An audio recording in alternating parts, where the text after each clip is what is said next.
महाभारत युद्ध का वह 10वां दिन था जब महाभारत का सबसे बड़ा नायक भीष्म पितामह उस खून की प्यासी कुरुक्षेत्र की धरती पर धर्म और अधर्म के मध्य लड़ते हुए अर्जुन के हाथों बाणों की सैया पर लेट गए थे। भीष्म के धराशायी होने पर युद्ध का 10वां दिन खत्म हो जाता है। युद्ध विराम के बाद रात्रि में सभी योद्धा, चाहे वह कौरव पक्ष की हो या पांडव पक्ष के, सभी भीष्म से मिलने आते हैं। सभी योद्धा भीष्म को प्रणाम करके वापस लौट जाते हैं। लेकिन तभी महाभारत का सबसे बड़ा खलनायक कहलाने वाला दुर्योधन भीष्म से मिलने आता है। दोनों हाथ जोड़कर प्रणाम करता है और उनके चरणों में बैठ जाता है। दुर्योधन को बैठा देख भीष्म पितामह दुर्योधन से कहते हैं, हे धृतराष्ट्र पुत्र दुर्योधन, मेरे थोड़ा समीप आकर बैठो। अब मेरे नेत्रों में इतनी शक्ति नहीं रह गई है कि मैं तुम्हें इतनी दूरी से देख सकूं। यह सुनकर दुर्योधन भीष्म के समीप आकर बैठ जाता है। भीष्म दुर्योधन से कहते हैं, हे पुत्र, मैं पूरे जीवन हस्तिनापुर की निस्वार्थ सेवा की है, कभी किसी से कुछ नहीं मांगा।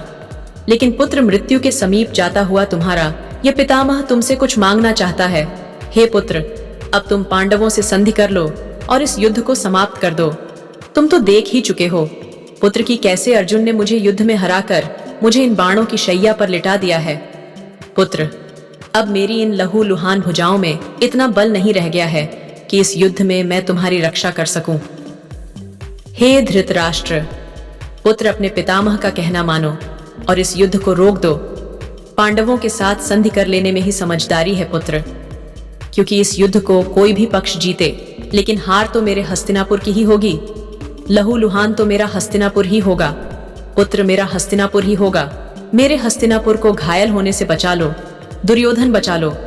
पितामह के मुख से ऐसी बातें सुनकर दुर्योधन अत्यंत क्रोधित हो जाता है और क्रोधित स्वर में भीष्म पितामह से कहता है, पितामह, आप यह कहना चाहते हैं कि मैं पांडवों के सामने घुटने टेक दूं, उनसे संधि कर लूं? नहीं पितामह, नहीं, ऐसा कदापि नहीं हो सकता। ऐसा करने से तो अच्छा मैं आत्महत्या करना पसंद करूंगा। पितामह, इस युद्ध के सिर्फ 2 ही परिणाम होंगे, या तो मैं इस महाभारत युद्ध को जीतकर हस्तिनापुर का राजा बनूंगा या फिर इस कुरुक्षेत्र के मैदान पर लड़ते हुए वीर गति को प्राप्त हो जाऊंगा। हे पितामह, इस युद्ध में इन 2 परिणाम के अलावा कोई तीसरा परिणाम नहीं होगा। दुर्योधन पितामह से क्रोधित स्वर में प्रणाम करता है और वापिस शिविर की ओर चल पड़ता है। लेकिन कुछ दूर चलने के बाद दुर्योधन के कानों में उपहास उड़ाने वाली ध्वनि आती है, प्रणाम दुर्योधन।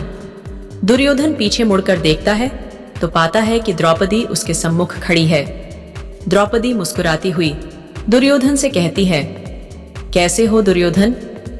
जवाब में दुर्योधन कहता है, तुम क्या समझती हो द्रौपदी? उस कायर अर्जुन ने पितामह को गिराकर हस्तिनापुर का ध्वज गिरा दिया है। नहीं द्रौपदी, नहीं, हस्तिनापुर का ध्वज पितामह नहीं, हस्तिनापुर का ध्वज स्वयं दुर्योधन है। दुर्योधन के मुख से ऐसी बातें सुनकर द्रौपदी कहती है, यही तो हस्तिनापुर का दुर्भाग्य है कि तुम जैसा अधर्मी अपने आप को हस्तिनापुर का ध्वज कहता है।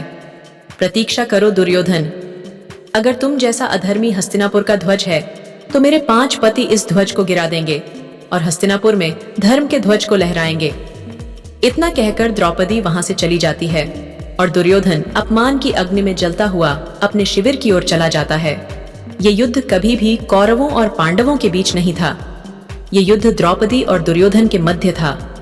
ये युद्ध अपमान और सम्मान के मध्य था, जहां द्रौपदी ने अंधे का पुत्र अंधा कहकर दुर्योधन का अपमान किया, तो वहीं दुर्योधन ने भरी कुरु राज्य सभा में द्रौपदी का चीरहरण का आदेश देकर पूरी राज्य सभा में द्रौपदी का अपमान किया। इतना ही नहीं, उसने अपने भाई दुशासन को यह भी आदेश दिया कि वह द्रौपदी को उसके केशों से पकड़ कर लाए और उस द्रौपदी को उसकी जांघों पर बैठा दे। उस द्रौपदी को उसके ही पतियों के सामने उस राज्य सभा में वेश्या कहकर भी बुलाया गया। अंत में महाभारत का युद्ध हुआ, जिसमें भीम द्वारा दुर्योधन का वध हुआ और पुनः हस्तिनापुर में धर्म की स्थापना हुई। तो दोस्तों, यह था द्रौपदी और दुर्योधन के मध्य आखिरी संवाद। दोस्तों, आपको आज की वीडियो कैसी लगी आप हमें कमेंट के माध्यम से भी बता सकते हैं। और दोस्तों, चैनल पर अगर नए आए हैं तो चैनल को भी सब्सक्राइब करना ना भूलें और कमेंट बॉक्स में सच्ची श्रद्धा से जरूर लिखें। जय श्री कृष्णा। राधे राधे। वीडियो को अंत तक देखने के लिए आपका धन्यवाद।